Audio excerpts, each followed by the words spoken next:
Okay, good afternoon, everyone. My name is Elaine Fagan, and welcome to today's women-focused webinar, Presentation Skills for Virtual Meetings, How to Stand Out on Screen. It is fantastic that we have women from I, A, and B of Pennsylvania, Maryland, and Delaware. We have women from the Big I of Minnesota, the Independent Insurance Agents of Georgia, the Big I of South Carolina, and the Big I of Nebraska joining us for this informative presentation. I love that we are coming from all parts of this huge country and coming together to learn some really great things today. And I am sure that if you are like me, today's webinar is one we all wish we could have had a crash course in at the start of COVID, how to stand out on screen and facilitate a productive and successful virtual meeting, because that, for me at least, that was like a whole new world. And it's hard to believe that within only a few short years, online meetings have become the norm for connecting with our peers, our coworkers, and our clients. And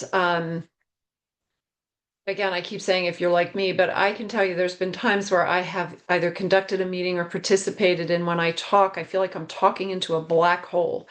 And I am hoping that today we're going to bring light to that black hole experience and learn tools to manage the meeting, engage the audience, and lead the discussion with intention. And I'm confident that we're all going to walk away with great skills under our belt to be even better at our virtual presentations. But before I turn the presentation over to our speaker, I do want to cover just a few housekeeping details with you. First, because of the larger audience, all audio lines are muted and cameras are off. And second, during the presentation, if you have a question, post it in the chat box, which is open to all participants. So if you want to pose a question or share a comment and you don't care that everyone in the presentation can see it, just leave it go and send your chat to everyone. If you want it to be something specific, you only want the host or the panelist, myself or Tracey, the instructor, to see it, then choose chat to hosts and panelists only, and that way it will keep the comments private. Then at the conclusion of the presentation, and going back to that, if you put your question in chat or your comment, it will be answered. Tracey will be monitoring that, and she will address it when it's appropriate and it's a good break within the presentation. At the conclusion of the webinar, we'll also utilize the raise your hand feature to unmute your audio if you want to ask a question or share a comment. It could be that that is your preferred way to be engaged in the presentation today. So I will be keeping an eye on the chat lineup, and at the end, just hit that raise your hand, not the ask a question, but the raise your hand.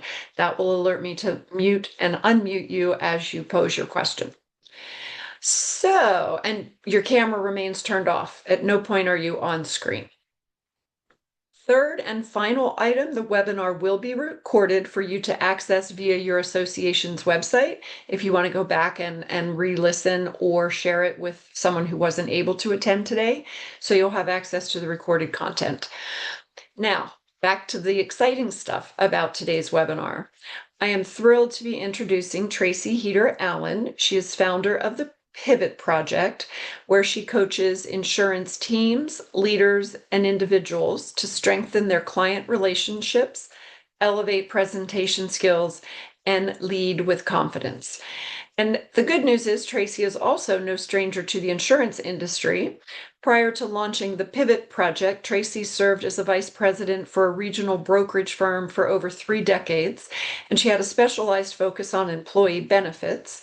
She definitely helped grow the company while consistently maintaining a 95% client retention rate year after year, which is definitely an impressive record, and lets you know that she certainly understands the daily challenges that you face in serving your clients, and obviously in keeping them engaged and maintaining solid relationships for that type of a success story. So For our IA and B members in attendance, if you have our annual women's conference on the calendar for March 31st, you'll also be seeing more of Tracey. She's set to present the keynote address on mastering the art of tough conversations. Also want to alert you to the fact that we've got some women-focused webinars coming up. Please mark your calendars for those that you see on your screen. Wednesday, June 3rd, it's Everyday Impact with Jen Urso. Tuesday, August 18th is Closing the Leadership Gap, One Rung at a Time with Julie Webb. And then our final webinar for the year will be Tuesday, November 10th. I thought we were allies, and that will also be presented by Jen Urso. All great content coming up in the future, and we'd love for you to join us for one or more, or all of them as your schedule permits. So with that, I am going to say, without further ado, use that lovely old expression, I am going to turn the podium over to Tracey, and she is going to lead us on the presentation for the afternoon. Thank you very much, Tracey. Great. Thanks, Elaine. And really appreciate all of you joining and the opportunity to join the IANB Women's Webinar Series. This is fun for me, and I also love seeing the names of Jen Urso and Julie Webb. They are two colleagues of mine that I know and admire in this industry. So love to see you getting access to great content and information that elevates women in insurance. So I'm thrilled to be here. So today the conversation is about how to stand out on screen. And to Elaine's point, yes, I mean, here we are 5 years out, or pardon me, 6 years out from COVID and the pandemic, when we all had to pivot from in-person meetings to virtual meetings. I don't know about you, but I have been in many meetings that either weren't engaging, perhaps a meeting that I signed up for was supposed to go for an hour and it went an hour and a half and it dragged on and on. Perhaps you've been in a meeting that could have been an email. I know sometimes we see jokes about that on LinkedIn and other sources. And then sometimes there's just the boring, monotone presentation. So my intention today is to hopefully not be that boring, monotone presentation, but really, to Elaine's point, to give you some tips and ideas on how to engage with your clients, your teams, your vendors, as you are having conversations on screen. Some of the information that I'm going to be covering today might be a little bit presentation skills 101, but most of it is going to be about influence and how we lead on screen and talk to individuals that are across the camera from us to make relationships more effective and more connected. So as we get started, I wanted to pose a question. If you could drop it in the chat. What types of meetings do you find that you lead the most?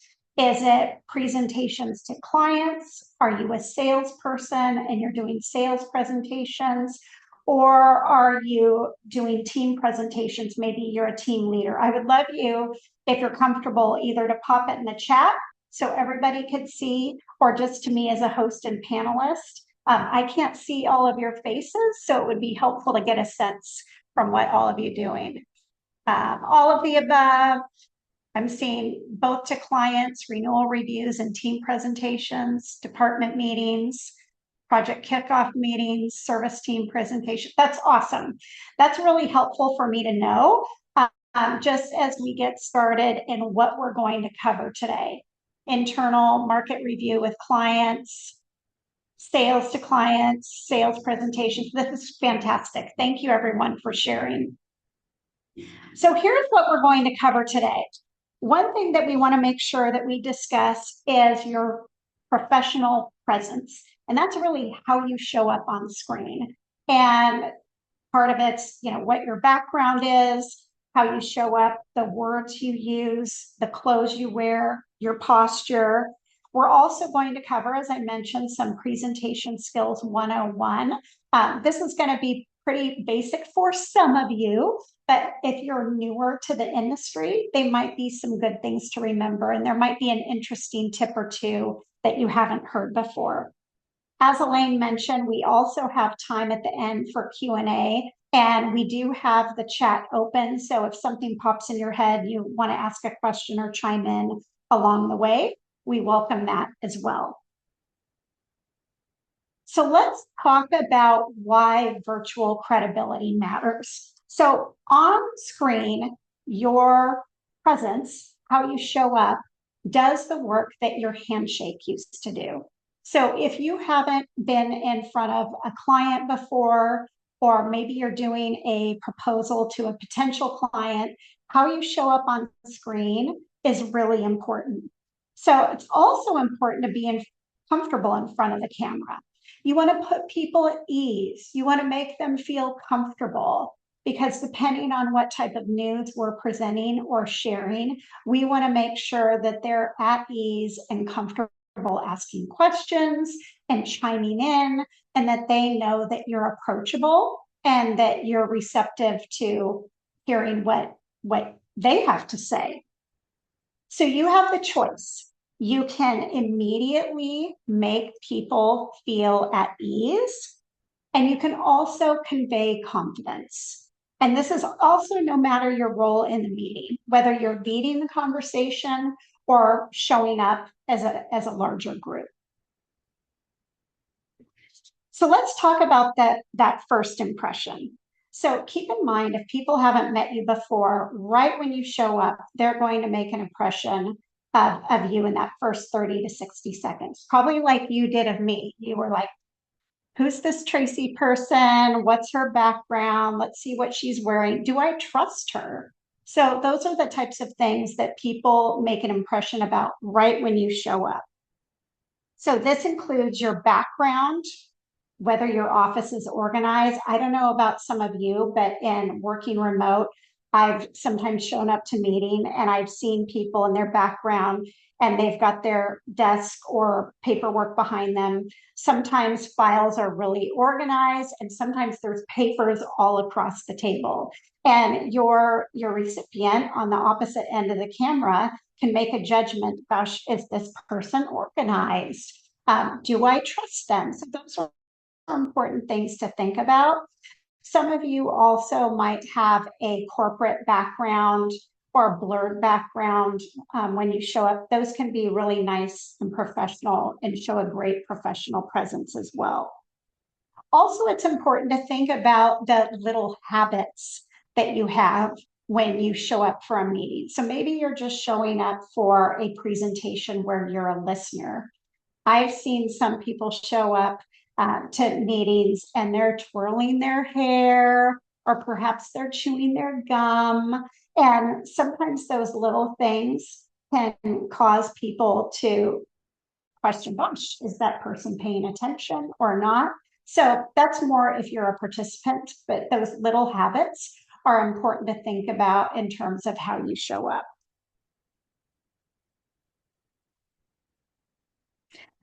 So one thing I want to make sure that we share: when you are in a meeting, your language that you use is critical. So nonverbal cues are harder to rely on. So it's really important to use language. In this setting here, I can't even see any of your faces. So I don't have those nonverbal cues that I would be used to if I was giving a group presentation. So that's where we want to use a chat feature and use language so we can engage with the audience. Also, silence and pauses can feel bigger on screen. And I would encourage you to think about where and how to use those. And I'm going to be giving some examples of that later in the presentation today. Also, it's important to think about how certain phrases and words can either calm or escalate a moment. And I'll be touching a little bit about how the brain works in terms of how the brain receives information and can make quick judgments, and how you might want to tailor your presentation based on that.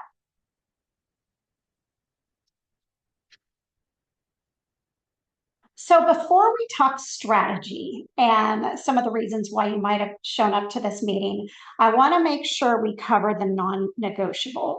So these are the little things that can make or break a meeting, and they're important to make sure that you or your team have a handle on. I saw that some of you are leaders of your organization. So as you're bringing on new colleagues and training new team members, perhaps they're newer to the industry. These might be some skills that you might want to talk to them about, or you could share with those new colleagues as they're rising up within your organizations. So, tech setup. Obviously, this is important. So, for me, I've got my mic on my left. I always do a tech setup before I show up to a meeting. For me, a best practice is I actually go on Zoom on another Zoom platform before I show up to a meeting, and I test my tech every single time. Um, there can also always be bugs in Zoom or Teams or other formats, so I want to make sure that my tech is on point. Also, I recognize that we do have Zoom fatigue that can show up in doing meetings virtually all the time. So while I say here to turn on the camera and plan ahead, I recognize that there are times where you may show up to a meeting and you might not need to be on camera at that time. I do see a question that popped in, so I want to make sure I'm answering this. Someone says, and they just sent it to me, if I'm leading a meeting and someone seems to not be listening or on their phone or getting up and leaving the camera, should I call them out or what should I say to pull them into the meeting? That is an awesome question. And I'm going to be covering this a little bit later. A couple things. If you notice that this happens regularly with a certain person and it's a pattern, personally, I would address that off off camera outside of that meeting and say, hey, I recognize when you're showing up to my meetings and I'm leading a presentation, it seems sometimes you're distracted and you have other things going on, and maybe say, hey, I'm not sure if something, the word I would use, I'm not sure if something unexpected or an emergency popped up. I recognize that happens. However, I just want to let you know that that really, impacts how you are perceived by this organization. So you can have a conversation there.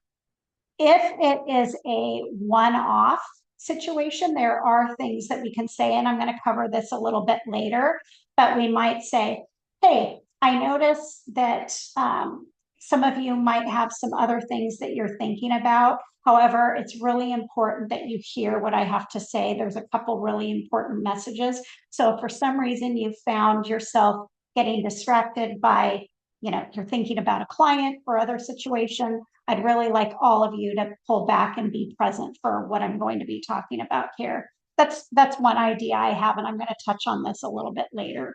Great question. So let's talk about a couple virtual presence essentials. And I imagine the majority of you here do all of these things. One I'm going to call out that you might think is a little weird. So I use my hands a lot. You've noticed I've brought up my hands. And I have learned, I have a sales coach, Tom Batchelder, and he talks about how showing our hands, not in a weird, all the time way, but showing our hands on screen can convey trust. And it's a part of neuroscience, and it sounds a little off, but one thing I try to do when I'm in virtual presentations is I will occasionally bring up my hand. And it might be as simple as if I'm joining, like Elaine introduced me, I could just wave and say, hi, everyone, glad to be here. So that's one thing you might think about. Also, eye contact is really important. So here I'm actually looking into my camera, even though I can't see any of you, but you all hopefully feel like I'm looking directly at you. And that's something that's important to think about.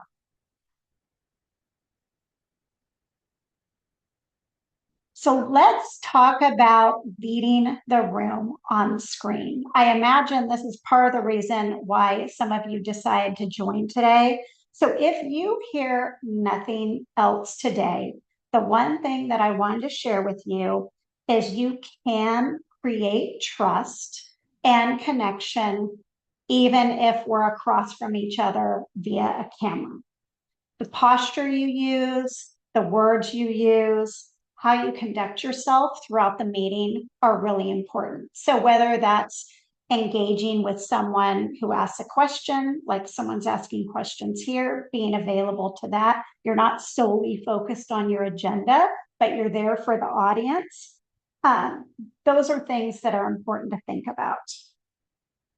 The one thing I wanted to call out is before we talk about some of the nuances and leading a meeting and some of the soft skills associated with leadership there, I want to talk about leadership um, in terms of knowing how the brain works. So I find this fascinating. So, before we talk about leading productive meetings, it's really important to understand from a neuroscience perspective how the brain can receive information.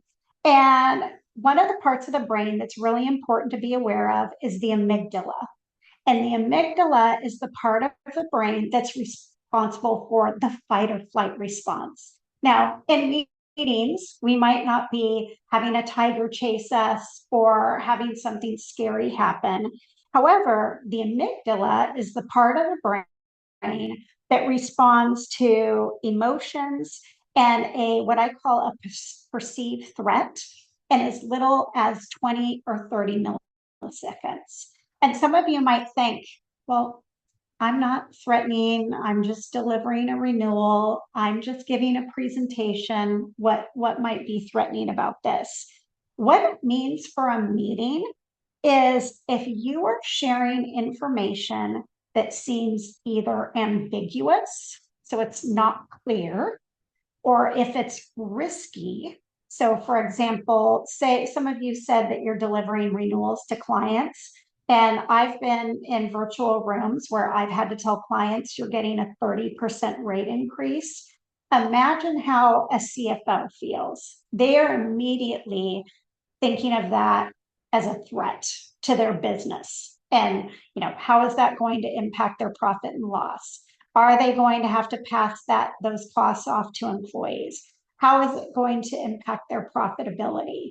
So the reason I bring this up is when we're bringing up things that either are a little gray or aren't clear or threatening to the company, the amygdala basically causes the logical brain to go offline for a little bit while they're processing this information.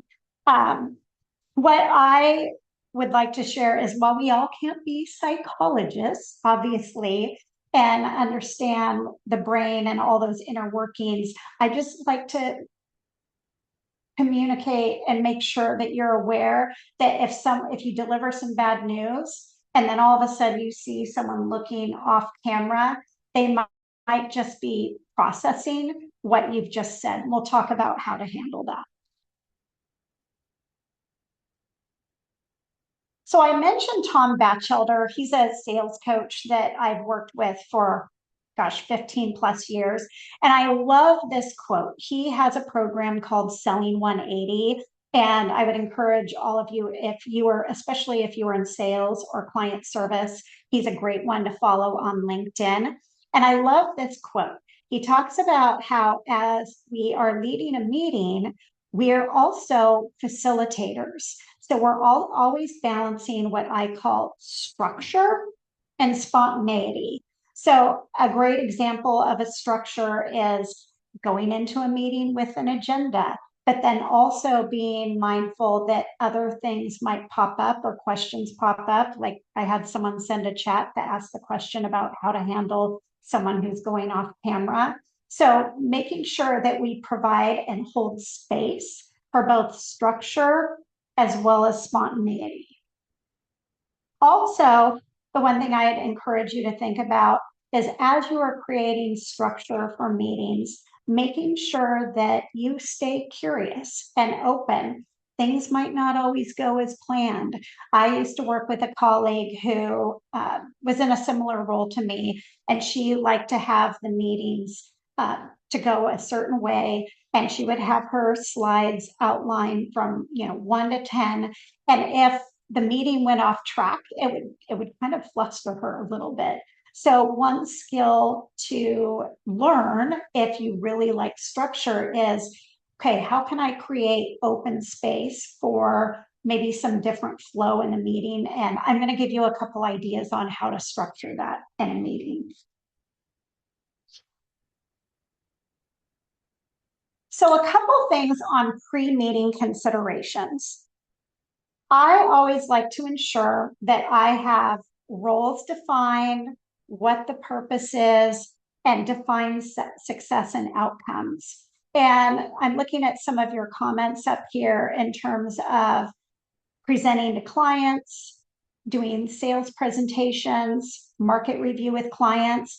I would imagine some of you don't do those meetings solo, and you probably have other individuals that you're with in those meetings. And it's really important to make sure that you're calling out who's leading each part of the conversation. If questions come up, especially in sales presentations, some of you probably already naturally do this, but define, okay, if we get a question on this topic, Joe, I want you to take this question and I'll take these questions. Decide who has what role. Also, it's really important to make sure that you've outlined if one of you has a tech issue, say you freeze, say your Zoom goes out, what's your backup plan, and who's going to take what role in the meeting if those blips happen, because they do happen, and we'll talk a little bit about how to handle those as they pop up. Also, of course, it's really important to talk about what does success look like and what outcomes do we want to achieve for the meeting. And I always like to say, even if we're in a sales presentation or a team meeting, generally speaking, there are going to be either next steps or outcomes that would be a part of that conversation. I'm going to give you a couple ideas on that as well. The other best practice I would share is ideally have all those set out before the meeting. And as we touch on how we structure a meeting, the best meetings are ones where we are structuring meetings that either create decisions, create action, or forward motion with either a client or our team or team members. And some ideas for this in the best case scenario is have the objectives set out up front. For me personally, a best practice was whenever I was meeting with a client, I would make sure I would send them the agenda ahead of time just to make sure that everything's on track. Also, to make sure that we have alignment and what's covered. Also, once we start that meeting, I would do a check-in. Hey, does this agenda still align? Has anything else come up in the last 24 hours since we sent the agenda, to make sure that we are in alignment for the conversation? Also, one tip I have learned and started practicing probably about 5 years ago is having an intentional mid-meeting check-in. And this is really important for sales presentations, if you're presenting to a potential new client, or even a renewal presentation. And how it works is, say, for example, you're presenting to a potential new client, and say you've gone over your services, your team, how you work, and depending on the structure of the meeting, maybe you're going to be making some recommendations to them. I always like to have a intentional mid-meeting check-in plan. It might be 30 minutes in if it's an hour meeting, and it doesn't come across as forced per se, but I might say something like, hey Joe, so far we've covered these 3 things. I'm curious what's resonated with you. Is there anything that you'd like to hear a little bit more about? Or were there any questions or concerns that you have going forward? And it gets that dialogue going. The other mid-meeting check-in you can say is, hey, we're midway through the conversation here. We've covered these three things. We're prepared to cover these next three topics on how we would service you going forward, what problems we would solve. Is there any of these three things that you want to make sure we spend more time on? And then stop and listen. What I've found is oftentimes you might get some new information. Like they might bring something up that you had talked about earlier in the presentation. They might say, hey, Elaine, you brought up how you work with clients who are all across the country. Tell us more about that. And it can create some new dialogue. And had you not had that mid-meeting check-in, you might not have had that dialogue created. So that is a great tip that I started using, and it can really create some fun engagement in those meetings. Other thing that I want to recommend that you think about, perhaps some of you already do this, is have a plan for the end of the meeting. And what that might look like is having a couple ideas as possible next steps. And I keep using the sales presentation example, but I think this is a great one. Is a couple options for next steps might be, hey, as a next step, since we're meeting virtually, an option might be for us to come meet you in person for coffee, just so you can get to know our team better. Another option might be, say, all stakeholders for the company weren't involved. Another option might be for us to meet Joe, your CFO, or your CEO to decide, if a potential fit makes sense. So I always like to make sure that you have a couple next steps outlined before you get to the meeting so that you have options to share.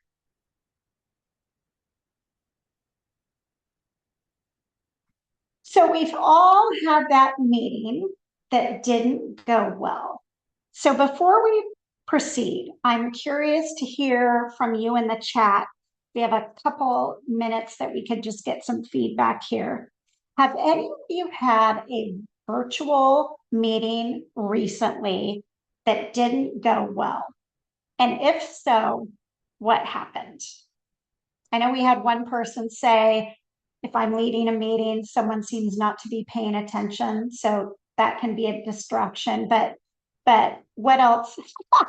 Someone says, is this the mid-meeting check-in? Yes, this is a good way to do a mid-meeting check-in, is to have an opportunity to engage, especially since I can't see any of your faces and some of you might be dozing off or not. So this is my opportunity to find out what you all are thinking.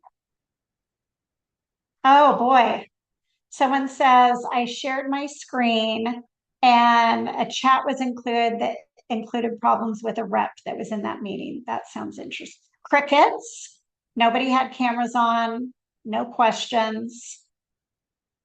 The person we met with wasn't ready with the answer to a question. That was a carrier. Okay, that makes sense. Great. These are great examples. And I love how one of you asked if this is the mid-meeting check-in. Also, so I can have a little tea here. Meeting with company and internal staff and staff member was caught not paying attention. That happens too. These are great examples. Oh, having a hybrid virtual and a person forgot they were supposed to be a part of the meeting. Sometimes I breeze through my agenda too quickly and meetings are very short. Feels awkward when I'm the only one talking. It's over in 15 minutes. Okay, those are good examples. Thank you. Remote workers not turning cameras on during department meeting. That's a big one. We can talk about that a little bit too. This wasn't a virtual meeting, but I'll share a funny story with you all. This was pre-COVID. There was an individual that I worked with, and we were on a conference call, not a video Zoom call. But during the meeting, I could hear the toilet flush in the meeting. So someone just said someone didn't realize they weren't muted during the meeting. So that was an example of someone who was not on mute and they were in the bathroom. So that gave me a chuckle. Thank you. Well, you all have some great comments here, and I wanted to share some of the things that can happen and share some ideas on how to resolve those in the moment. So one is tech hiccups. As I talked about earlier, always have a backup plan. So if there's a freeze moment, or maybe you're sharing something on screen that shouldn't be, one reminder I would just say is before you start sharing your screen, make sure you do a prep of that ahead of time to make sure that what you're sharing is appropriate. And then the other thing I would say is when tech issues happen and there's a mistake, is not calling a lot of attention to it. So someone had mentioned in the comments here that they shared their screen and it showed something in the chat. It's possible that not everyone saw it. So part of it's just responding with calm, which might be, oh gosh, let me change this setting here. I need to do a quick refresh, and I'm going to talk a little bit about that. If something shows up that shouldn't have been shown during a meeting, obviously then there might need to be a conversation that would be had after the fact. So that's a different topic. That might be something more along the lines of how to have a difficult conversation, which we're going to be touching on at the women's conference in March. The other thing that can happen is I like to call them early departures or late arrivals. And so things that are important to think about is to have some ease and spontaneity to deal with those when they pop up. And I'm going to give an example, and we're going to have a chat about something that can happen in that situation. Say someone can only attend the meeting for a short period of time. And then side conversations. A couple of you had mentioned that people are distracted, and a way to bring them back is something you might say, hey, I just want to make sure, and you don't necessarily need to call anyone out, but hey, I just want to make sure this is a really important part of the presentation. So if for some reason you've started thinking about something else or your mind is wandering, these next three things I'm going to be talking about are really important, and I want to make sure that you hear it.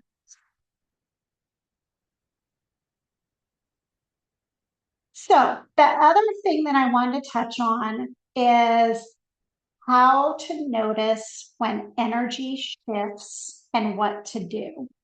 And this is where what I call the magic happens in meetings. And I want to spend some time on this and make sure I give you some tools and tips on what to say. So the most important thing is lead with curiosity. Like, we never know what's going on behind the scenes at home with someone. Maybe they had a family member, they just found out a family member is ill, or they got some bad news that day. And so we want to make sure that we're showing up from a place of curiosity and grace, even when people are disengaged. So that's something that's important to think about. So in person, it's a lot easier to feel if the room or energy shifts. On screen, this is a little bit quieter, but you might notice if someone's not paying attention. A couple of you said that people are looking at their phones or they aren't paying attention. So when someone goes quiet, you might say, hey, Joe, I am curious to get your perspective on what I'm sharing here. You don't necessarily need to call them out per se. That might be something that you do outside of the meeting. but it's a way to get them engaged. What I found is curiosity can lower that resistance and can keep the conversation moving forward. The other thing that I recommend that you think about adding to the meeting is silence. So this can be especially important if you are delivering difficult renewal news and maybe it's the first time that person has seen that information. It's okay to hold space for silence. The important thing is calling it out and making it intentional. So you might say something like, hey, I realize that this news that we just gave you about this renewal is difficult and is going to impact your company. I'd like to give you 20 seconds to think about this so we can have a little dialogue about what this might mean for your organization. And then pause and just let them sit with it. When you call it out and say, I'd like to give us space for this, it creates intentional space and it's not awkward. So that might be something that you think about doing in your meetings as well. The other thing, and some of you brought this up, is disengagement. And so you might notice someone's eyes are dropping, they're looking off camera, perhaps their energy changes and you can tell they're not leaning in and listening to you. So instead of calling out Susie, who's over here on her phone, we might say something like, hey, I'm sensing we might need to pause. I'm curious for some of you what questions might be coming up now. I know one of you said, I lead team meetings. Often they're really quick and I'm doing all the talking. So perhaps there's something that you can pose a question about to get a little bit more engagement from the team. If you feel the energy drop, I would encourage you not to ignore it. I would encourage you to notice it. And leaders will name what they are seeing and what they are observing, but it might just be in a subtle way. Like, hey, I just want to make sure we hold space for questions. What questions are coming up right now?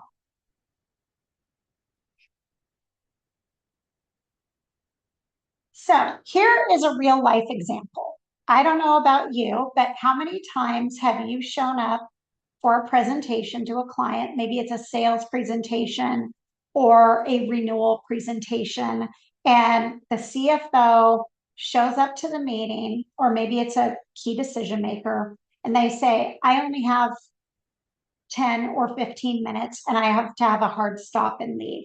I'm curious if some of you have had that happen before, or if you haven't, what what would you say in this moment on how to move forward if this is something that happens to you in the meeting? I'd love to hear from some of you in the chat.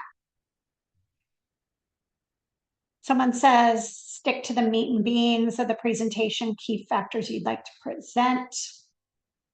Yes. Ask what the most important takeaway for them and jump to it. Yes. I've had that happen. I've asked if they'd prefer to reschedule. Exactly. See if they can schedule a time with more time. I would ask if they would like to change the meeting. Great.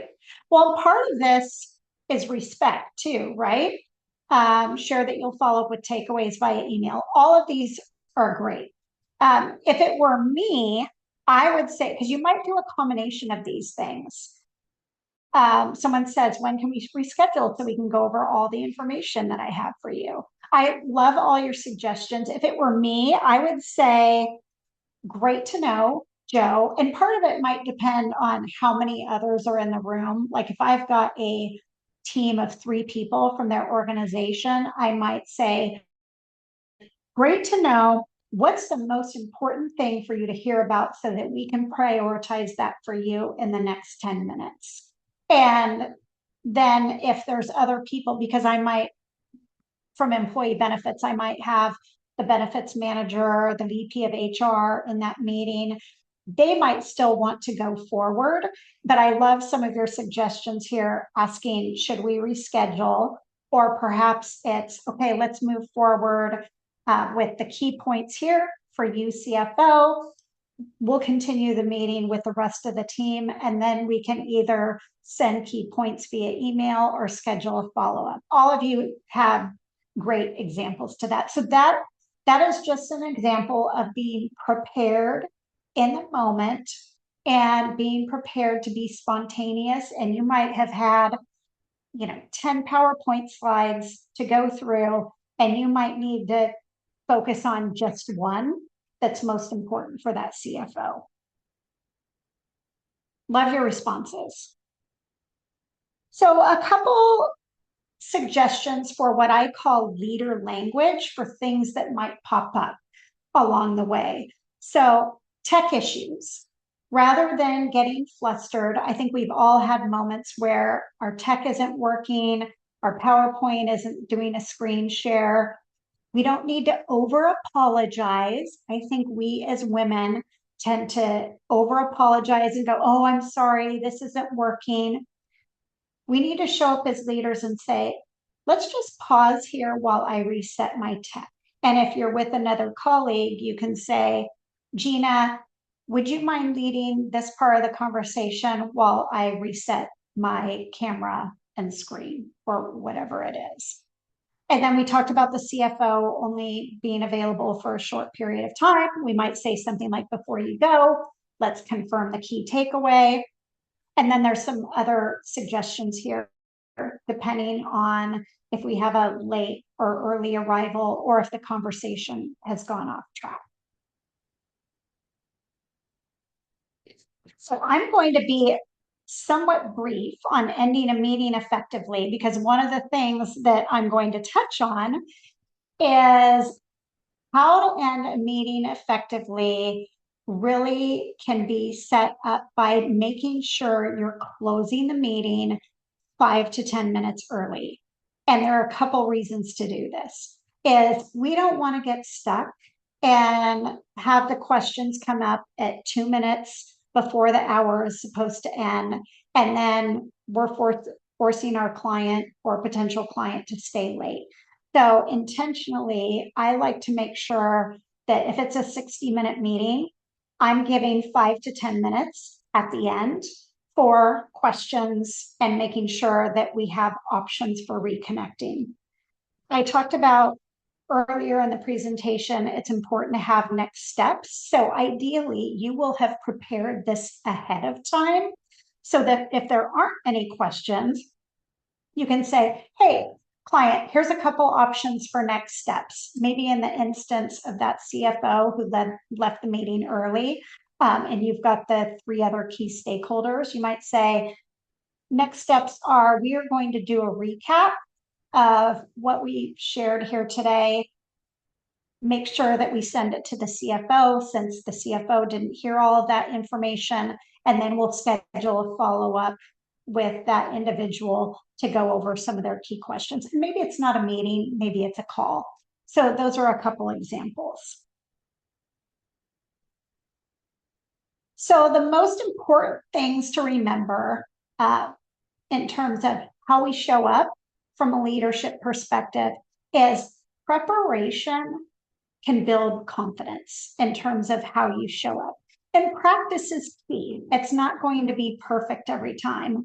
So it's important that you perhaps try 1 or 2 of these skills that I've brought about here as ideas for your next meeting. And keep in mind that language shapes your presence and how you show up more than you think. So I mentioned the tech issues that can happen. Rather than saying, oh, I'm sorry, I'm not organized, or I'm sorry, I'm running late, things that you might say are, I appreciate your patience while I get this fixed. And that's just a way to come across calm and composed and confident. And then also an important thing to remember is strong meetings end with clarity rather than assumptions. So that's part of the reason why I recommended having some next steps planned ahead of time so that you can close with something clear and you know what actions are going to be taken from the meeting. So I am going to pivot to the Q&A, but before we go to the Q&A, I'm curious to hear from some of you in the chat if there was either an aha or something that you learned today that maybe you didn't know, or one thing that you might practice or try in your next meeting. I'd love to hear from some of you. And then we will open up the Q&A for questions. We have 10 minutes to do that. Someone says talking with hands is okay. Someone like the mid-meeting check-in idea. That's a game changer, in my opinion, the mid-meeting check-in. We'll try periodically showing hands and keep eye contact. Yes, talking with the hands is okay. Mid-meeting check-in. I will say on the talking with hands, I was once accused of by a manager that I talked with my hands too much. So sometimes I have to pare myself down a little bit. And that's just something to be mindful of. Someone asked a question, which I think is a great one. Do you adjust your presentation tips and tricks based on the client you or just the decision maker you're working with their personality type? Yes. So a couple things. So I've had clients where they tend to be more chatty and informal. I've known them for a long period of time. And so oftentimes when we start a meeting, there's a little bit more banter. And so I give an opportunity for space for that at the beginning of the meeting. I've had other clients where it's a CFO, they're a bottom line decision maker, and I will usually pare down the information to brass tacks and keep it really crisp. So yes, I do find that you might pair how your presentation is laid out and how you structure the intro based on the person. Someone says being clear on roles with who you're presenting and next steps at the end. Someone says, thank you, thank you. How can I help a team member who is the meeting leader not be so chatty? Let me think about this. I'm curious to hear more about this. Is the person chatty and rambling, and so the meeting goes long? And they're the meeting leader? Are they not clear? I'd love to hear more about that. If you're comfortable coming off mute, and we can chat further about it. My initial reaction is, hey, team has a lot going on. And if they're chatty and it makes the meeting go long, say, you know, I'm observing that when you have these meetings, we're chatty and we're not getting right down to business, and it's impacting our team's time. And I'm curious, maybe we can pare down some of the fluff of the conversations to a shorter window of time so we can get down to business and maybe save some of the commentary for the end if people have time to stick around or something like that. He tends to ramble and not get to the point, which yes, makes the meetings go long. Oh, I'm curious about a couple things, how I would handle this depending on the hierarchy here involved. If it were me, I'm depending on how well I know him, I might pull him aside and say, hey, I'm not sure that you notice, but when you start meetings, I notice that some people are starting to disengage because the conversation maybe isn't getting right to the point. And I'm wondering if, since we all have a lot going on, we all have to take care of clients, we have new business to write. If we could jump right into the meat of the meeting and then let some of the commentary stay for the end. So I don't know if he's rambling about the weather or sports, or if he's just not very articulate. Those would be two different things. And Kelly, I'm happy to chat with you sometime and brainstorm with you a little bit more. Someone says maybe sharing this meeting material could be helpful. That's a great idea. This is being recorded, so that's an option. Speaking to roles and responsibilities, if the person leading the meeting is the primary reason for, how could you address this softly and potential change? Yeah, so someone asked the question, if the person leading the meeting is the primary reason of the presentation pitfall, how could you address this softly? So it depends on if that is a recurring theme or if it's in the moment. Depending on what the pitfall is, say it's a tech pitfall, I might say, hey, Susie, I noticed that your screen is having some challenges doing a screen share. I'm wondering if I could hop in for you while you get settled, and I could take it from here. And then, you can jump back in when you're ready. And then it's not throwing them under the bus per se. It's just saying, I'm ready to jump in to be available to help you if they're having a tech pitfall. Someone says, thank you, you're welcome.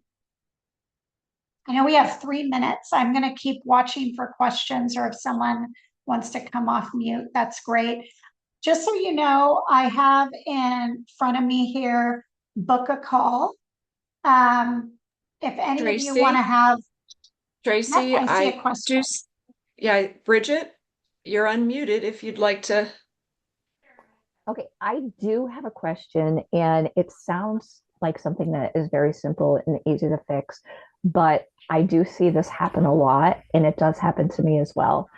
With our workspaces, we sometimes are very limited with, you have 2 or 3 screens plus your laptop. And of course, your laptop is where your camera is. And that position of, sometimes when you're trying to share your screen, you aren't sharing it from your laptop, you're sharing it from another screen on your desk. How, or should you constantly be looking within your camera of your laptop? Yeah, that's a great one. So I'll tell you what my setup is here. So I have to paint a picture. I have a big Dell screen right in front of me. And then on my left, I have my laptop, and that's where I share my PowerPoint from. And for me, I actually have a separate camera. It's a, however you pronounce it, Logi camera up on my screen up above. And so that way I can look at my camera, and I will say my PowerPoint is on my left. So I occasionally will pop down and look at it, but that's what I have in front of me. The other thing that's helpful, you guys are going to get to know all my tips. Um, I also have a printed handout of the presentation today, and it's right in front of me. So I think for me, you might check into having a camera that you can put on one of your screens that's in front of you rather than the laptop. That might help share some of your settings and how you're looking at people during the meeting. Perfect, thank you. Does that answer your question? It does. It just, I don't like to look so unprofessional that you're looking at my side view. It just drives me crazy. But thank you. Yes, you did answer. Yeah, and you might even just say, I mean, part of it is just saying, hey, just so you know, I am paying attention to you. My screen is over on my left. And so when I'm presenting, it might appear that I'm not looking at you. And just being transparent about it and calling that out up front while you're figuring out the camera situation. I think just transparency and saying that up front is a great thing to do. And then people go, oh, Bridget's paying attention and she's doing her thing and looking at the screen on her laptop.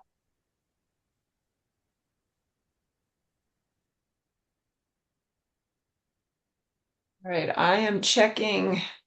Don't see any more raised hands. And I will say, this was great, Tracy. I picked up some things. Bridget, do you Sure. have another question?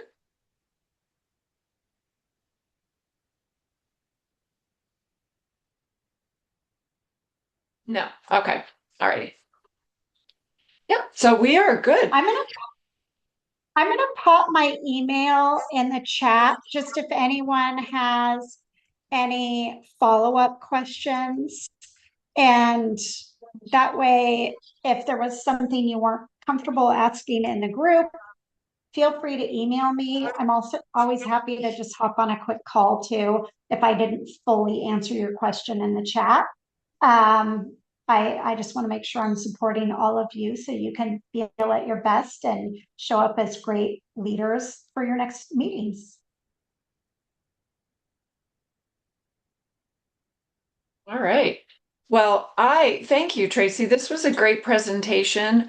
I think all of us have walked away with something. I know I certainly have. The mid-meeting check was a very popular response from a lot of people.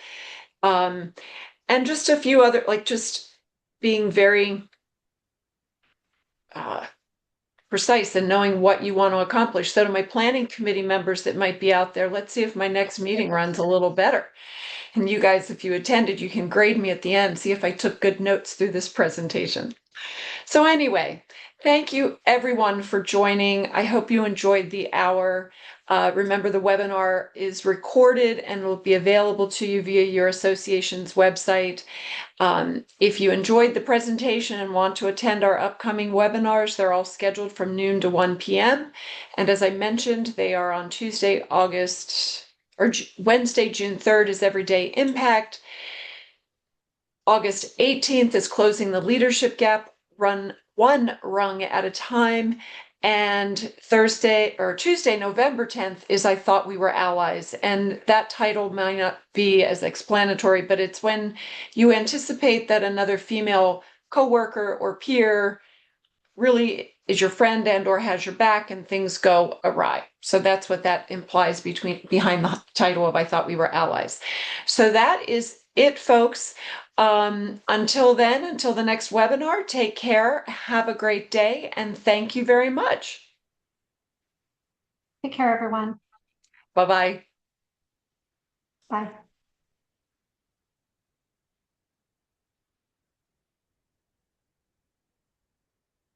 All right, Thanks, Tracy. Elaine. Absolutely. I think it went great. I will get the recording and then I'll connect with you and we'll get, oh, you know what? This doesn't need to be part of the recording.